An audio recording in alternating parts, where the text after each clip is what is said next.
Hey consumers, how are you? Just kidding, I don't know why I would say how are you if you're not here to respond. Okay, so look, we are now going into unit 6 and nobody can complain about this unit, Jose, Sadi, or me, because this unit is about food, okay? So like, who doesn't want to study about food? Come on. Okay, so if you put food and math together, like, oh, how fun. Okay, so we're going to be going over different topics. If you want to look like at the topics for the unit, it's buying food, unit price, using unit price. Guys, honestly, you use unit price. You should go into Eldon's, you should go into Plaza Mar, you should go into different places, and you should use unit price because they're going to try to trick you on what the prices are for things. And so they're gonna make it look like, oh, what a good price this is, but really the unit price stinks. Okay, so we'll get into that tomorrow, and you're gonna see inflation in food prices, consumer price index for food, varying food prices, all different stuff about food math. Okay, even using calories. Ooh, how exciting for a diet. Okay, so here we go. Let's go into buying food on 6.1. This is really good information. At first you might be like, well, this has nothing to do with math. No, these are really good consejos, tips, okay, for going into a grocery store. And then the math is easy today, okay? So look what it says. Shopping for food is an experience to which you can certainly relate. Most American families, or Honduran families, doesn't really matter who it is, shop for food at least once a week. Many shop 2 or 3 times a week. Well, you guys, your culture is sometimes a little bit different, right? Because you do go shopping, but then what do? You go to the pulperia like every day, right? To get one thing here, one thing there. I saw a meme about that the other day that Haiti put up that says, you know, right? You can go to the pulperia like 3 times a day. 1 in the morning for the semitas, 1 in the afternoon for this and this and this, right? And it's true. My mom is the same way. We didn't have a pulperia down the street, but boy, if you told her that you were going to salir, okay, if you're going to salir, can you go to the supermercado and pick this up? Oh, we don't have to plan dinner tonight because you can just go to the supermercado and then you can plan it when you're there, etc., etc. Like, she wanted us to go every single day instead of just figuring it all out for the week, okay? So, your parents probably spend about an hour each week in a supermarket filled with every kind of food imaginable. Because the United States has a free enterprise system, so does Honduras, they have a choice of several brands of each food item. The brand is La Marca. They can also choose where to shop. Competition, which is a major advantage of the free enterprise system, helps to keep food prices at a lower level and to improve the quality of the food. You see though that, like, who isn't really touched a lot by competition? Eldon's. It looks like, right? Because his prices are way higher than other people's prices, but that's because he offers specialized stuff. What is it? He offers a lot of American brands. He's just like the iPhone, okay? You can't compare the price of an iPhone to the price of an Android because the iPhone offers different things. So that's an economic standpoint of it. If you can't compete with the prices, then you better make sure that your stuff is higher quality and better make sure that you're offering something that the other people can't offer, right? So what it says, consumers in communist countries and countries controlled by communists for decades are not blessed with an abundance and variety of food enjoyed by Americans. So you don't have 50 bazillion marcas in Russia and Cuba and different stuff like that, so you can compare prices and decide which one you're going to buy. You may not have even one marca because the food has a shortage there. It says Cuba and Russia have few supermarkets similar to the ones you are familiar with in the United States and Canada. Shoppers in the best state-run stores in the communist country will probably wait for hours to buy whatever is available. Okay, so you go in there, you have to wait hours for the food, and you just get what's there. If they have many items on their shopping list, they are not likely to get all the items.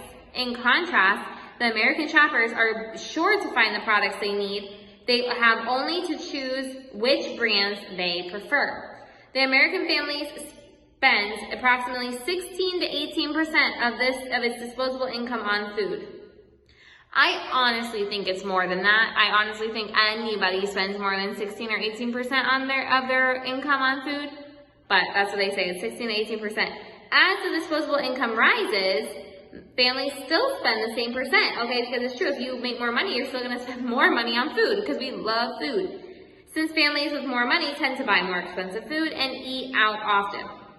The amount of money spent on food does not necessarily reflect how nutritious the diet is. However, because many highly nutritious foods such as beans, oatmeal, that's avena, rice, and fresh fruits and vegetables are inexpensive, a smart shopper learns how to get the best food for the least amount of money. Okay, this one you gotta look at. Look at this blue box right here, grocery shopping tips. Now, I know that neither one of you have to go to the supermarket and buy all the food for your family. Do you? I don't know, maybe, right? Look, you still need these tips because soon and very soon you guys are going to be buying groceries for yourself and you need this, okay? Look what it says. First, keep a memo pad handy to write down needed items. So in your house, you should be writing down what you need. Now, I know you guys help with that. I am bad at that. I don't write it down, and that's why sometimes when I go into the grocery store, I buy things I don't need. Then I try to use them. Number two, plan the week's menu and write a grocery list. I know some of you guys are good at that, or someone in your family is. Okay, number three, resist special display items intended for the spur of the moment buying. Be careful.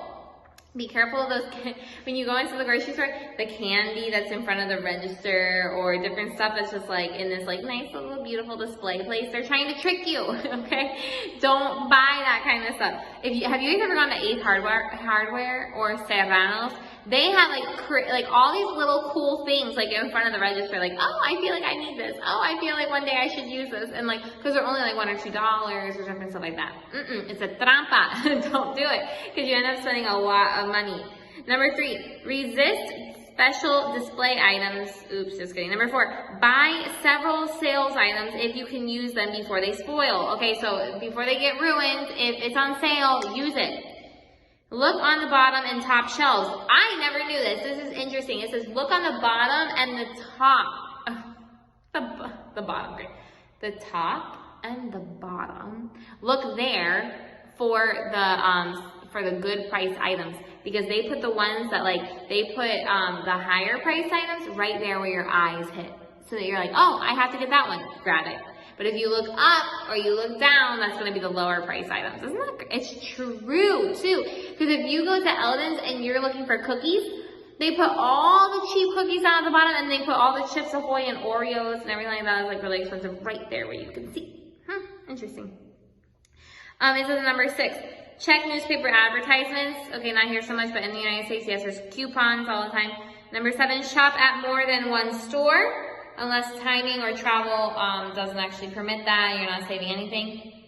Okay, but here's my tip for you. Don't think that just because you're going to Eldon's, you're paying more. Because, look, you can get mayonnaise at Eldon's cheaper than you can get mayonnaise at Plaza Mart. You can get sometimes plates cheaper than you can get at Plaza Mart. So, I'm just saying. It's not always a thing. Okay, number 8, read the labels. Number 9, check the unit prices. You're going to learn that. That's important. Number 10, be sure the cashier charges the correct amount. That's why they have the screen there so you can be looking at it. And number 11, never shop when you're hungry. That's super, super true, by the way. If you shop when you're hungry, you're going to buy the whole store. It happens. Okay, look at the next page. Most cashiers at the supermarkets do not have to key in the prices, etc., etc., etc. We honestly don't even care about that. You guys know that there's a barcode, and that barcode is what gives a code to the computer that gives you your price and gives inventory to the people to know how many they've sold of that item, etc. Okay? Look at model problem number 1. The Lake family spends 16% of their income on food. How much do they spend on food? So they spend 16% of 28,500. That's all you have to do is take the percentage there. That's the easiest thing in the world. It's 4,560. Okay? It says on letter B, how much do they spend monthly for food? Well, this is what they spend for the whole year. So then what are you going to do? Divide this by 12, and they're going to get 380 for the month. Okay? Look at the next page. Number 2. The Clark family has an annual disposable income of $23,800. They spend $75 per week for food. To the nearest whole percent, what percent of their disposable income is spent on food? Okay, they spend $75 a week, but how many weeks are in a year?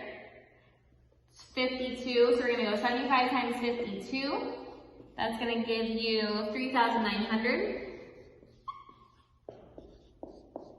Okay, and then To the nearest percent, to the nearest whole percent, what percent of their disposable income? So you're gonna get 3,900, divide that by their disposable income, which is 23,800. And you're gonna get 16% on food, is what they said. Like I said, an average of 16% is what they spend on food. Okay? The chart looks like it's gonna be easy. Number 7 through 10 looks like it's going to be easy, but let me give you the answer. Number 7 is $101.70, and the yearly cost is $5,288.40. Okay? And then let me know if you need help on the word problems or on anything. Have a great day, you guys.